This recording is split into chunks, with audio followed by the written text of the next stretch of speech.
Saudari-saudaraku yang terkasih, berjumpa kembali bersama saya Inspirasiku di Antara. Renungan harian Sabtu 24 Juni. Hari ini kita bersama seluruh gereja Katolik merayakan Hari Raya Kelahiran Santo Yohanes Pembaptis. Semoga kita bersama keluarga dan komunitas kita selalu dalam keadaan baik, tetap sehat, dan bersemangat. Marilah kita mengawali renungan kita hari ini dengan tanda kemenangan Kristus. Dalam nama Bapa dan Putra dan Roh Kudus. Amin. Allah Bapa yang Maha Kasih, Engkau telah memanggil Santo Yohanes Pembaptis untuk menyiapkan umat yang sempurna bagi Kristus Putramu. Gembirakanlah umat-Mu dengan kelimpahan anugerah roh, dan arahkanlah hati semua orang beriman pada jalan keselamatan dan damai. Dengan pengantaraan Tuhan kami Yesus Kristus Putramu, yang hidup dan berkuasa bersama Dikau dalam persatuan Roh Kudus, Allah sepanjang segala masa. Amin.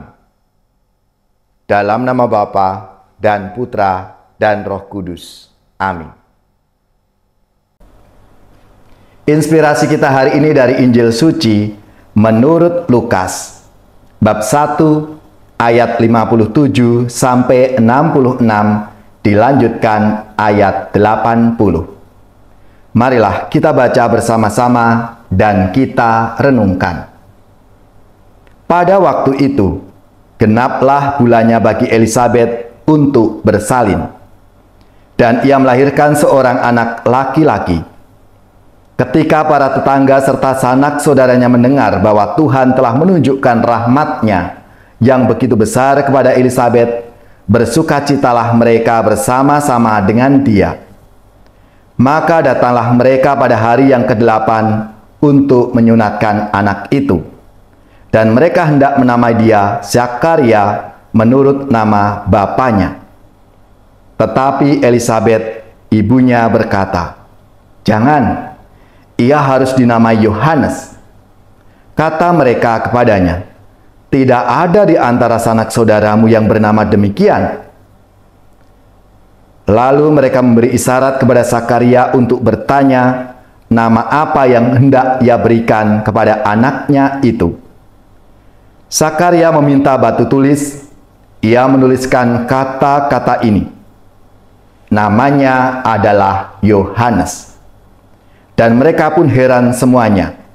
Seketika itu juga terbukalah mulut Zakaria dan terlepaslah lidahnya. Lalu ia berkata-kata dan memuji Allah. Maka ketakutanlah semua orang yang tinggal di sekitarnya, dan segala peristiwa itu menjadi buah tutur di seluruh pegunungan Yudea. Semua yang mendengarnya merenungkannya dan berkata, "Menjadi apakah anak ini nanti? Sebab tangan Tuhan menyertai dia." Anak itu bertambah besar dan makin kuat rohnya. Ia kemudian tinggal di padang gurun sampai tiba harinya ia harus menampakkan diri kepada Israel. Demikianlah sabda Tuhan. Terpujilah Kristus. Saudari-saudaraku yang terkasih, hari ini gereja merayakan hari kelahiran Yohanes Pembaptis. Selamat dan profisiat untuk gereja, paroki-paroki, dan lembaga-lembaga, serta saudara-saudara yang pesta nama Santo Yohanes Pembaptis. Semoga semangatnya memberi inspirasi dalam hidup dan karya pelayanan kita. Kelahiran Yohanes adalah sosok yang bakal membuka jalan pertobatan untuk menyambut Kristus ini amat istimewa. Elisabet ibunya mengandung ketika berusia sudah lanjut.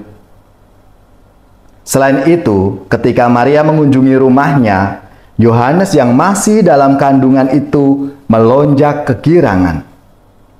tidak hanya berhenti di situ. Ketika ia telah dinamai dengan nama Yohanes menurut penuturan ibunya, seketika itu juga terbukalah mulut dan terlepaslah lidah Sakaria, ayahnya, sehingga ia bisa berkata-kata dan memuji Allah. Saudara-saudariku yang terkasih, dalam peristiwa kelahiran Yohanes ini, kita melihat pekerjaan besar Allah sungguh nyata.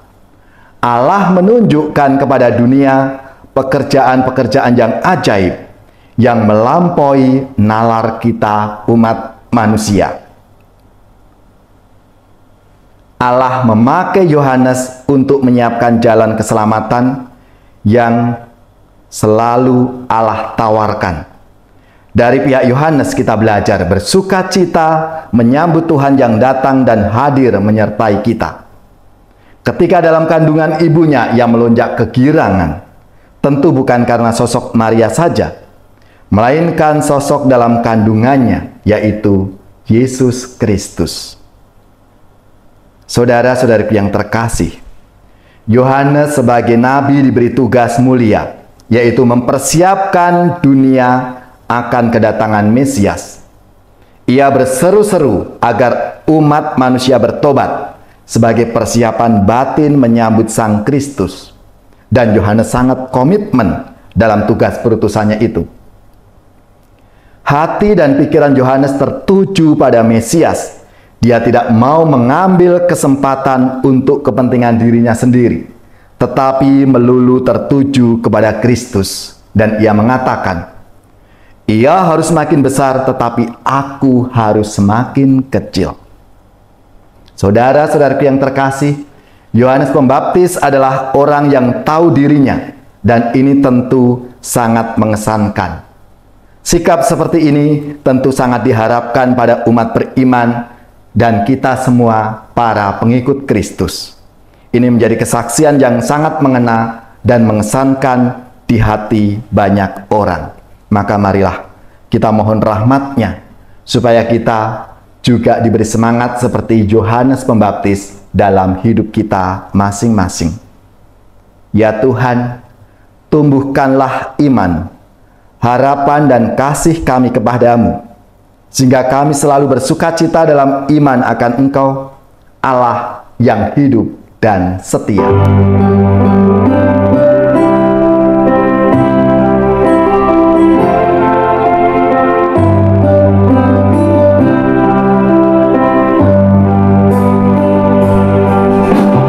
Hatiku gembira Tuhan, Engkau datang padaku.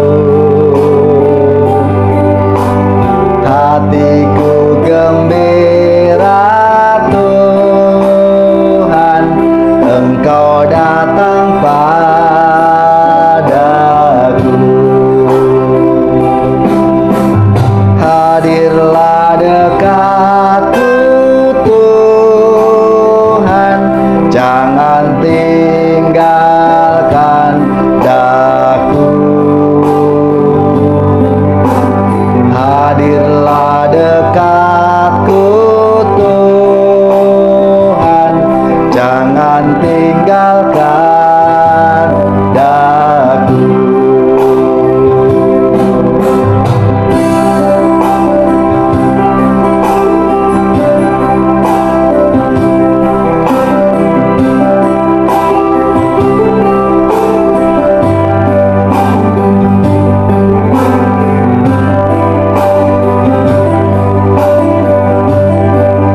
Saudari-saudaraku yang terkasih, marilah kita siapkan hati kita untuk menerima berkat Tuhan. Semoga saudara-saudari sekalian, keluarga-keluarga komunitas kita, orang-orang yang kita doakan, mereka yang sakit, yang menderita, seluruh tugas, belajar, pekerjaan, usaha, serta karya pelayanan kita, dibimbing, dilindungi, dan diberkati oleh Allah yang Maha Kuasa, Bapa dan Putra dan Roh Kudus. Amin.